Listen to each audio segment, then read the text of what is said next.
Bismillahirrahmanirrahim. İnnallâhe ma'as-sabirin.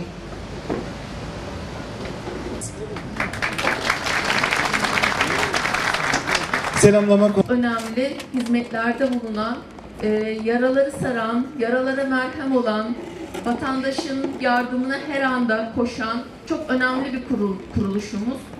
Gerek sınır içerisinde gerekse sınır ötesinde Afganistan'dan tutun da Filistin'e kadar pek çok ülkeye yardım elini uzatan bir ülkeyiz. Ve yaptığımız yardımlarla açlıkla, susuzlukla, yoklukla mücadelede dünyada en fazla yardım yapan ikinci ülke konumundayız. Milli geliri oranla bunu değerlendirdiğimizde dünyada en çok yardım yapan ülke Türkiye. Ve bunu Kızılay aracılığıyla bu yardımları götürmekte. Biz de Şahinbey Belediyesi olarak Kızılay'ımıza destek olmaya, yardımcı olmaya çalışıyoruz. Özellikle kan bağışı konusunda göreve geldiğimiz günden beri sürekli vatandaşlarımızla kan bağışçısı olmaya alıştırmak adına kan bağışı kampanyaları düzenliyoruz. Özellikle Nisan ve Mayıs ayında inşallah bu yılda yapacağız başkanım. Mayıs'ta Ramazan başlıyor. Ramazan'da da kan bağışı azaldığı için muhtemelen Ramazan'dan bir 10 gün önce yapacağız. O kanı Ramazan boyunca inşallah kullanacağız. Şu ana kadar 14.402 ünite kan bağışı toplamışız. Bu kampanyalarımız aracılığıyla. Ben de bir kan bağışçısıyım. Seve seve veriyorum. Helal hoş olsun. İnsanlarımız kullansın. Yine belediye olarak 1 milyon lira Somali'ye katkıda bulunduk. Gazze'de ve Yemen'deki kardeşlerimize Yedi Başak Derneğimiz aracılığıyla onlarla yaptığımız işbirliğiyle Mustafa Başkanım da burada sağ olsunlar.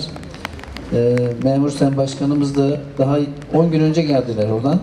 Yemen'e gittiler. Oradaki kardeşlerimize buradan yardım götürdüler. Bizler de bir nebze olsun onlara da destek olmaya çalıştık. 304 bin Suriyelimiz var. Şahinbey'de yaşayan. Suriyeli kardeşlerimizi de yine kendi belediye imkanlarımızla ve kendi tesislerimizde Türkçe öğreterek eğitimlerine yardımcı olmaya çalışıyoruz. Neticede yardımlaşma bizim kültürümüzün, dinimizin bir emri. Bu konuda veren el olmak gerçekten çok önemli. Antep'te çok uyumlu bir şekilde çalışıyoruz. Şimdi Şahinbey Şube Başkanımızın işi zor. Gerçekten zor. Çünkü şubeler arasında yarışmak kolay. Hani onu becerir ama burada Şahinbey Belediyesi ile yarışmak durumunda. Çünkü Şahinbey belediyeciliği Türkiye'de gerçekten özgün bir şekilde yapan bir belediyecilik. Mehmet Başkanım da öyle bir insan.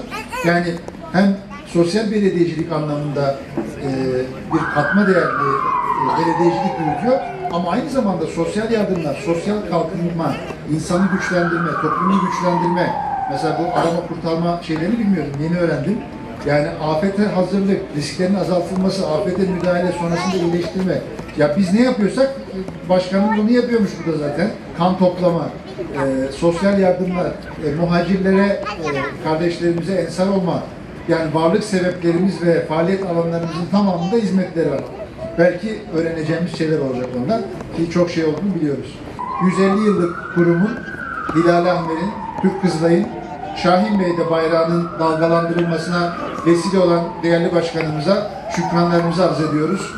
Şimdiye kadar hizmet vermiş Gaziantep'te, ülkemizde, dünyada bütün Hilal Ahmercileri, Kızılaycıları, gönüllerini, bağışçılarını hayırla yad ediyoruz. İnşallah yaptıkları hayırlar, başkanımızın da bu verdiği hayırlar sadaka-i cariye hükmündedir. Hayat sonlandıktan sonra da amel defterlerinde bu hayırlar hissemend olacakları hayırlardır. Dolayısıyla ben şükranlarımı arz ediyorum. Siz Şahinbeyli hemşehrilerime de Kızılay'a sahip çıkacağınıza, ona destek vereceğinize, gönüllü olarak, bağışçı olarak veya yapılan faaliyetlerde destekçi olarak faaliyetlere destek vereceğinize olan inancımla hepinize Allah'a emanet ediyorum. Sağ olun.